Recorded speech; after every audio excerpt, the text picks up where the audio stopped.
ఆంధ్రప్రదేశ్ మరియు తెలంగాణలో నియోజకవర్గాల డీలిమిటేషన్కు సంబంధించిన పిటిషన్ను సుప్రీంకోర్టు కొట్టివేసింది. జస్టిస్ సంజీవ్ ఖన్నా నేతృత్వంలోని ధర్మాసనం ఈ పిటిషన్ను తోసిపుచ్చి ఈ విషయంలో జోక్యం చేసుకోలేమని స్పష్టం చేసింది. ఈ పిటిషన్ను ఏపీకి చెందిన ఒక పౌరుడు దాఖలు చేశారు. ఇందులో 2 రాష్ట్రాల్లో నియోజకవర్గాల పునర్విభజనకు సంబంధించి డీలిమిటేషన్ కమిషన్ చర్యలను సవాలు చేశారు.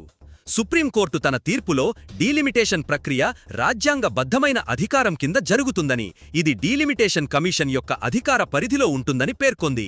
పిటిషనర్ వాదనలలో బలమైన ఆధారాలు లేనందున కోర్టు దీనిని ఆమోదించలేదని తెలిపింది. ఈ తీర్పు 2 రాష్ట్రాల రాజకీయ వర్గాల్లో చర్చనీయాంశమైంది. ఎందుకంటే డీలిమిటేషన్ నియోజకవర్గాల సరిహద్దులను మార్చడం ద్వారా రాజకీయ సమీకరణాలను ప్రభావితం చేస్తుంది.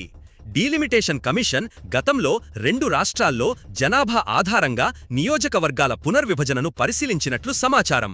అయితే ఈ ప్రక్రియలో ఎలాంటి అసమానతలు లేవని, చట్టపరమైన విధానాలు అనుసరించబడ్డాయని కోర్టు స్పష్టం చేసింది.